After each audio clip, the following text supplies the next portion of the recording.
Welcome to The Buzz. I'm Christopher Conover. This week, how to be an informed voter. America is less than 2 months from Election Day, and as groups prepare for this final push, our lives are filled with information and misinformation. So how can we tell the difference? This week, we'll be asking that about a few different areas. We start the show by thinking about our news sources with Aaron Shurachman. He's the executive director of PolitiFact. I started by asking him how PolitiFact's work has changed thanks to the proliferation of the internet. When we started PolitiFact in 2007, we focused on fact-checking politicians and politicians only. And the idea was simple, to give voters kind of factual guides about the people they were going to vote for. That worked, and I think that's still a very core part of what we do at PolitiFact. But really starting with the election in 2016, and now in the 8 years since, we have learned and realized the importance of fact-checking information that spreads online. We realize this for a number of different reasons, and I could talk about it for an hour, but I'll boil it down to just these couple key pieces. Misinformation online spreads faster and further and at a higher velocity than anything we've seen in our experience fact-checking. The second point is it is very difficult for an average person, a common person, and even a fact-checker like me to discern what is true and what is false online in a snap second. And so every day, every person in this country is barraged with information online. And they have to make very quick judgments. Do I trust that? Do I not trust that? That's really difficult when your brain isn't wired to do that on a daily and hourly and by-second basis. And it creates all these pockets of misinformation.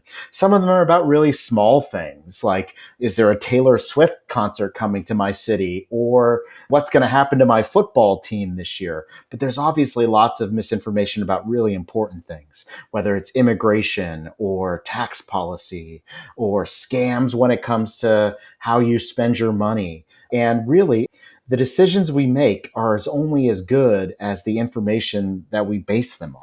So as you said, this misinformation, what has been called fake news from time to time, comes from every angle. And I know this is one of those questions kind of like I got when I was an undergrad, describe the rise and fall of the Roman Empire in 500 words. But what are some telltale signs that the average person can see or know about and say, that might not be quite right? Yeah, this is a great question. And honestly, any person can spend about 10 seconds to 20 seconds looking at a piece of information and running through a couple of questions in their own head. They're going to be a lot better off. So the first thing I always tell people is, who is sharing the information that you're seeing? Is it someone you know? Is it an organization you know? What is the reputation of that person or that organization? Again, really quickly, you can make a decision. Oh, this is being shared by the New York Times. I trust the New York Times. I'm more likely to trust this piece of information. Or frankly, if you don't trust the New York Times, you could say, oh, this is being shared by the New York Times. I don't trust the New York Times, and therefore I'm less likely to trust this. And when it comes to the people and organizations you don't know, you should naturally be skeptical. I think X or Twitter is a great place for this. A lot of information spreads, and it's spread by people that I don't know. And they might have a blue check mark, but I don't know anything about them or that. And so I'm obviously always a little more skeptical of that piece of information. The second thing I would ask someone to do is, whatever piece of information is out there, whatever the claim is, what is the source? So if the New York Times is saying Joe Biden is pulling out of the presidential election, I would say, well, who's telling you that? And if they said, well, we heard it from his chief of staff, well, then I would trust that a lot because they're willing to tell me their source. If they're not going to tell me who their source is, say, according to unnamed sources, I'm going to trust that less.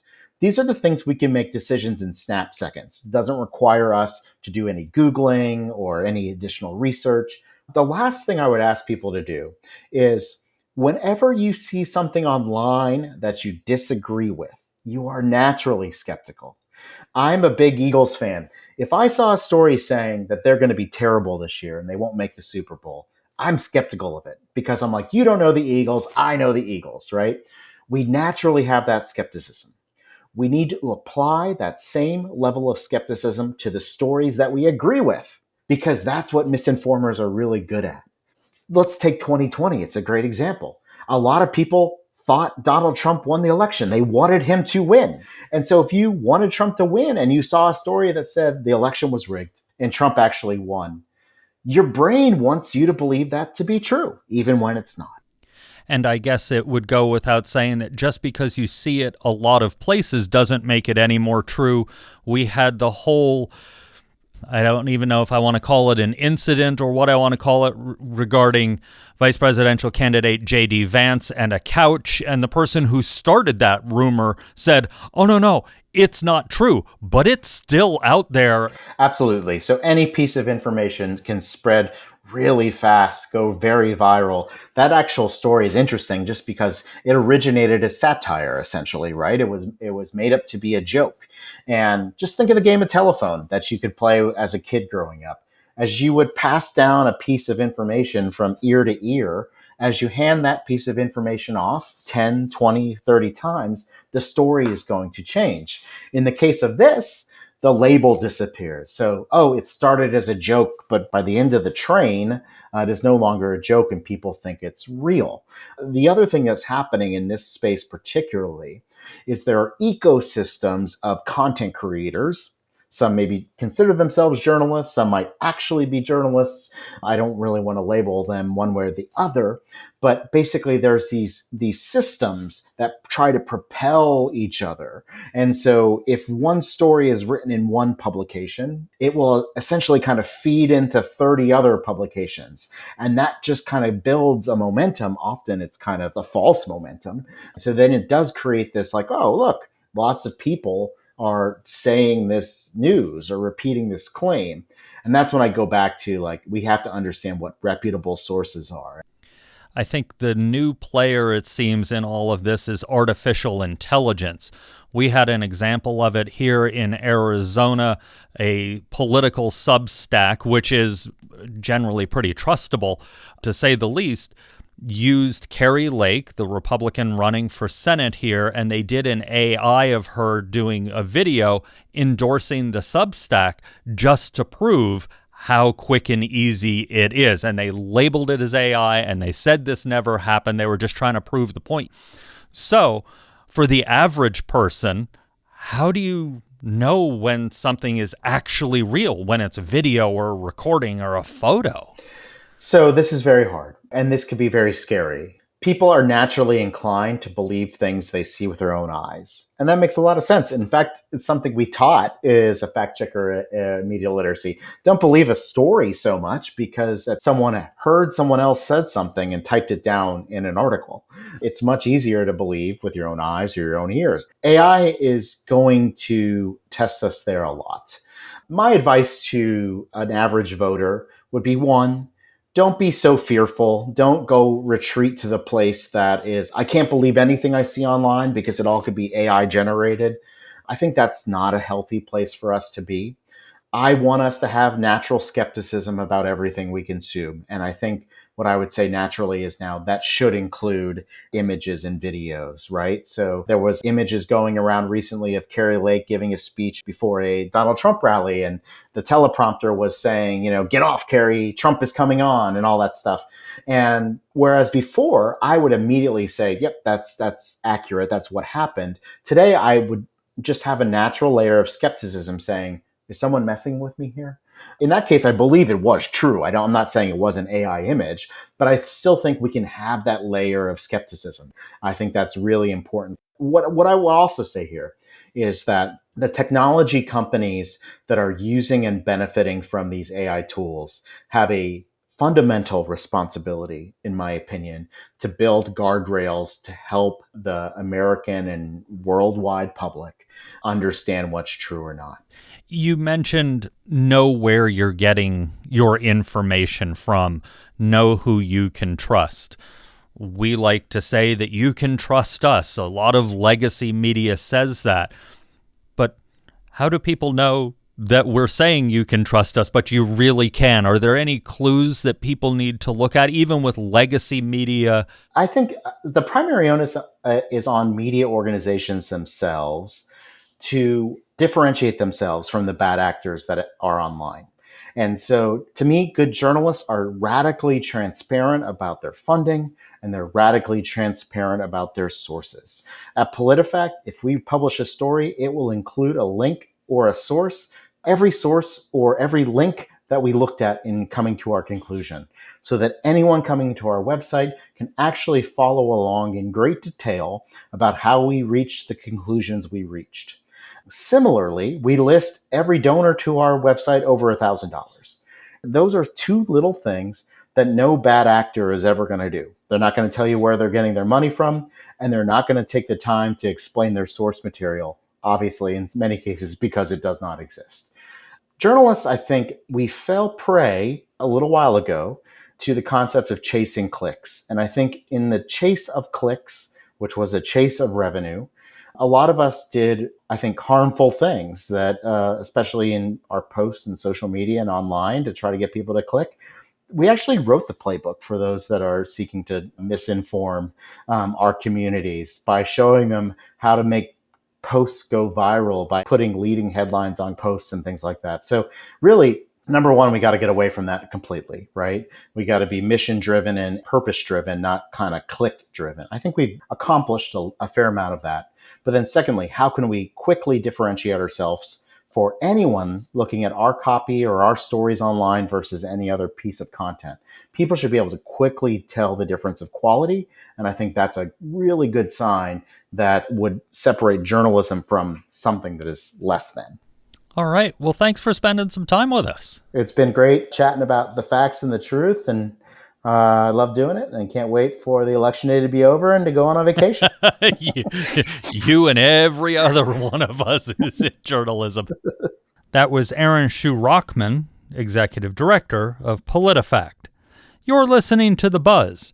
After the break, we'll talk about getting the facts on polling and campaign finance. Stay with us. The candidates for November are set. I know Donald Trump's type. Between now and Election Day, we are not going back. A campaign season unfolding faster. Kamala Harris is not getting a promotion Than any in recent history. Make America great again. Follow it all with new episodes every weekday on the NPR Politics Podcast. Welcome back to The Buzz. I'm Christopher Conover. We're asking how to become an informed voter and avoid misinformation during the election season. It seems like we hear about a new poll that shows a certain candidate is up big in a race one day, only to have a different poll say the complete opposite the next. So how do we know if a poll has any level of truth to it? We asked that question of a nationally recognized pollster, Mike Noble of Noble Predictive Insights.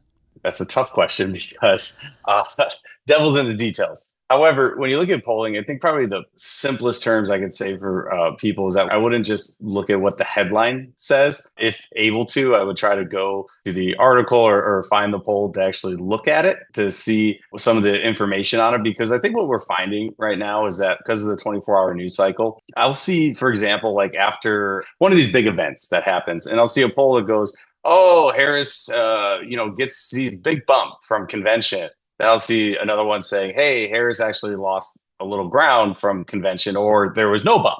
And I'm sitting there, I'm like, okay, I've just heard basically all three plausible scenarios, right? The only thing is all three of them can't be true. So I think that's the predicament voters are in regarding polling. And that's where I think the problem is a lot of people, you'll see the headline. They'll take a poll that maybe is an outlier, but it may fit a certain narrative. So they will put that poll out there. Perfect example, like when we looked at the last year's governor's race here in Arizona, that was a very competitive, contested race. There was actually a lot of polling done in that contest. And I remember meeting more specifically with Republicans after the election. They go, didn't that result surprise you? And I go, absolutely not. That race was dead close. And they go, really? because there was one poll put out there that showed Lake up 10 points when everybody else, or at least us nonpartisans, had it, +2 Lake, +1 even, +1 Hobbs, +2. Either way, any of those variations, that all says the same thing. The race is super close. And yet a +10 is like someone's kind of running away with it. And people, I think, were surprised because I think it also led a little into their bias. Like, oh, yeah, she's up by a bunch. I think the big thing is trying to look at, are they partisan or nonpartisan? I'd say nonpartisans, for example, in last election were 4 points closer to the actual result than partisans were. And that's huge. I mean, most margin of error is right around 4 points. So I think it's as simple as that. You talked about, do they have a bias? We will assume for a moment that the Democratic National Committee, the Republican National Committee, will have an obvious bias just based on their name.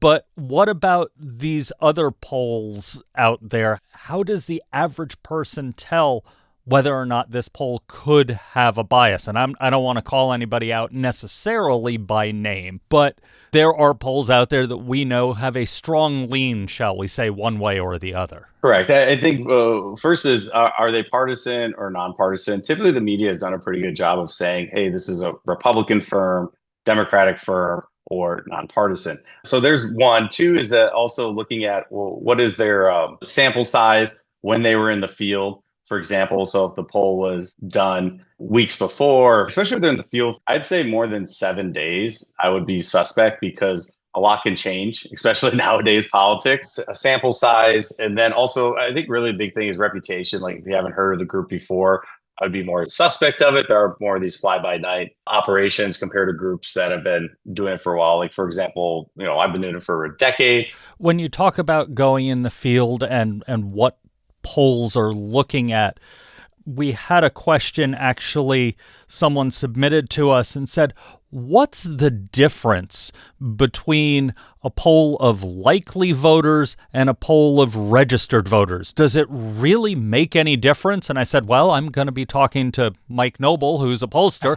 I'll have him answer the question for you. Great question. And that's an interesting question because if this was a midterm election, because we have midterms and then presidential years, we're currently in a presidential election. So midterms, I'd say absolutely. I think that matters way more if it's likely or registered because midterm turnout is always lower than presidential and it fluctuates. Like sometimes you'll have like 5 in 10 voters vote in a midterm or maybe 6 in 10, maybe 7 in 10, unlike presidential years where a lot of people, pretty much everybody and their mother comes out to vote. Like last presidential election in Arizona, for example, it was roughly 8 in 10 voters voted. And so registered and likely in a presidential year, I don't see there much of a difference because personally for me, I like polling as registered voters in a presidential year because everyone's talking about it. It's the biggest interesting draw. There's literally billions of dollars put behind the advertising and all that stuff. What's the difference between 8 and 10 and 10 of 10? I mean, it's such a various difference. So, for example, if you weighted or you took a poll between register and likely in a presidential year, the only difference between a likely and a register is like maybe 1 point, which doesn't even move the needle. So I'd say in a presidential year, it's less concerning. Another question that we get from time to time here, and again, I'll turn to you to answers. Back in the old days, like 5 years ago. Yeah, exactly. Polls were done very often on landlines. Well, nobody has landlines anymore, really. So how do you do polling? Is it internet? Is it cell phone? Is it landline? Is it all of the above? Carrier pigeons? Yeah. What are you guys using these days? A little bit of everything. I haven't quite done the carrier pigeons, but it's not off the table.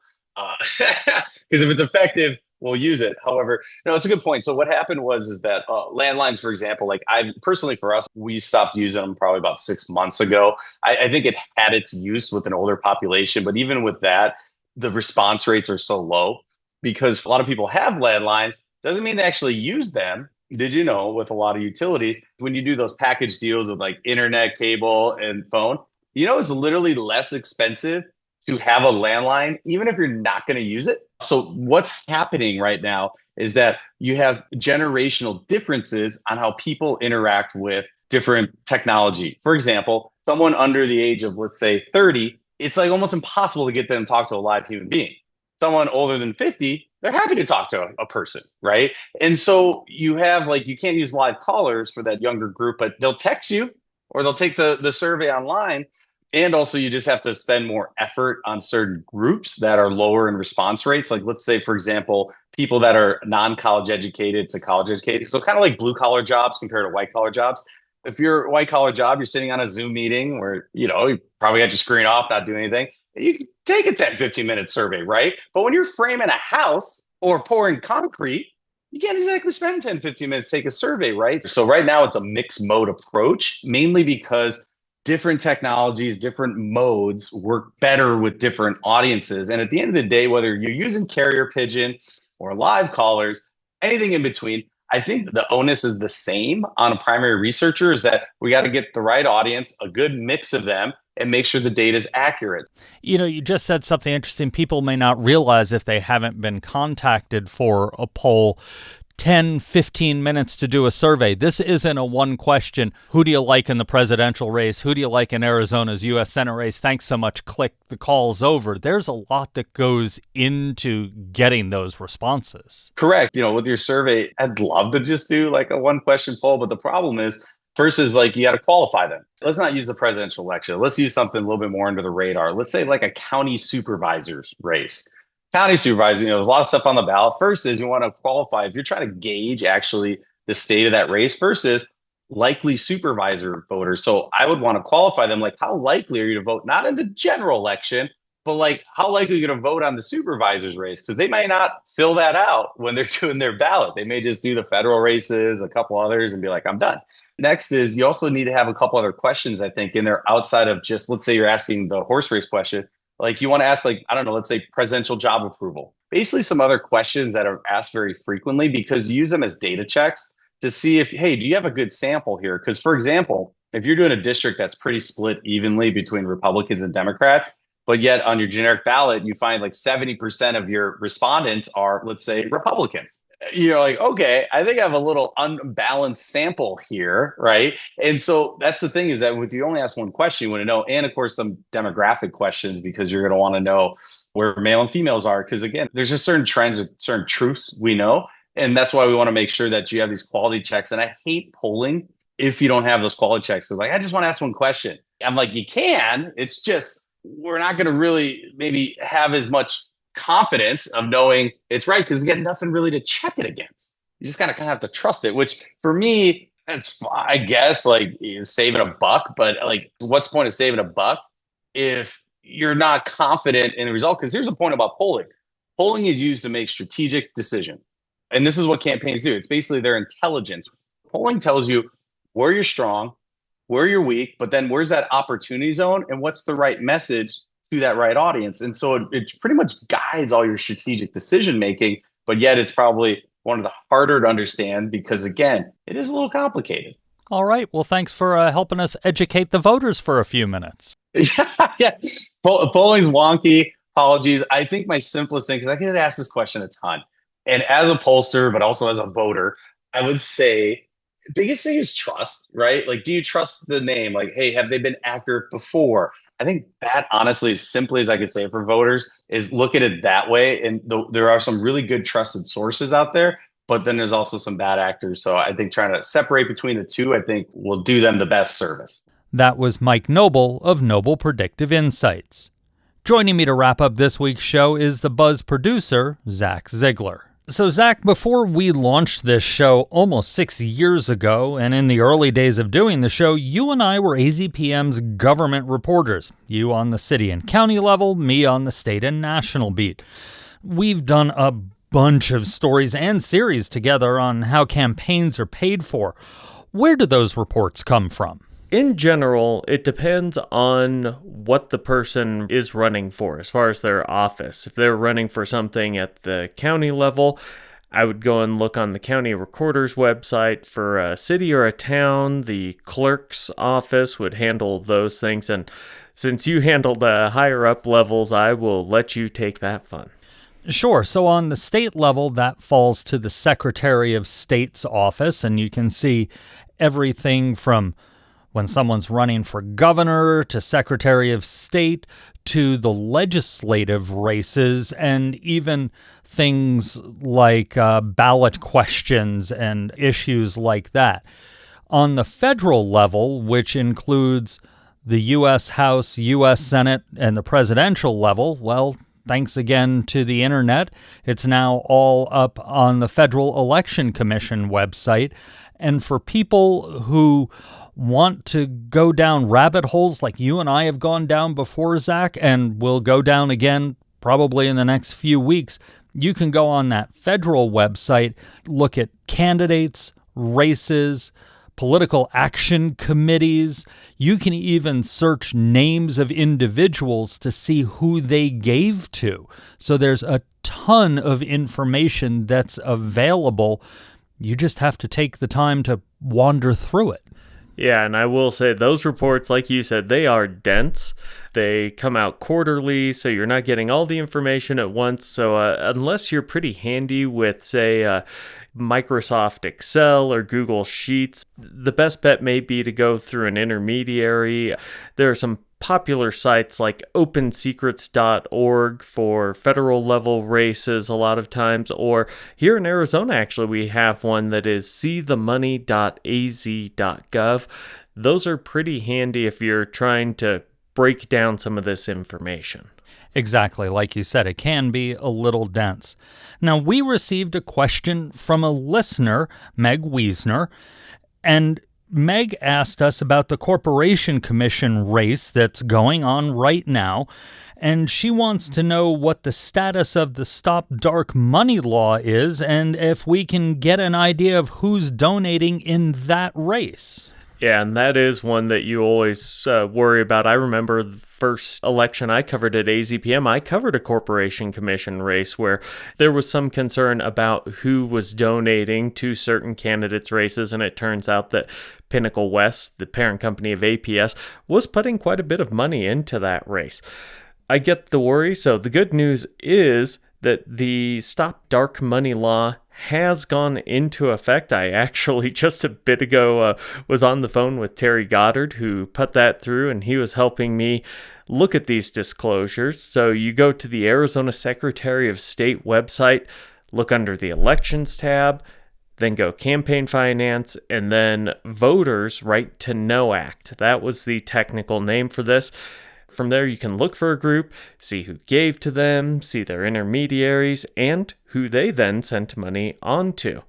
Like I said, I called up Terry Goddard, and he told me that things have gone well so far. They have had lawsuits that have all gone in their favor. But the big issue is we don't know exactly what will happen if a group doesn't report that money and a complaint is filed. We'll have to see as things go. Well, this is the nice thing, and thank you, Meg, so much for sending in that question to us, because not everybody has the former Attorney General's phone number like we do, so you can't necessarily just call him up and get those answers.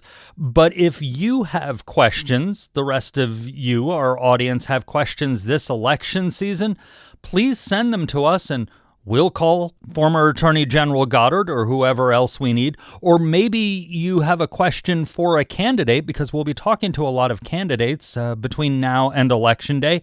Send them over to us and we'll ask them. If you'd like to send them to us, send them to newsroom@azpm.org, or head to this episode's webpage on the AZPM website, and you'll find links to send questions or sign up to be part of our election focus group. After all, you all are the voters, so if we can ask the questions you want asked, we get better information for you. And that's the buzz for this week.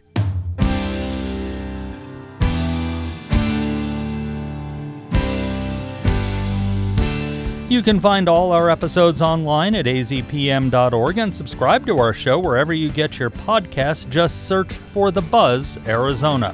We're also on the NPR app. Zach Ziegler is our producer, with production help from Desiree Tucker. Our music is by Enter the Haggis. I'm Christopher Conover. Thanks for listening.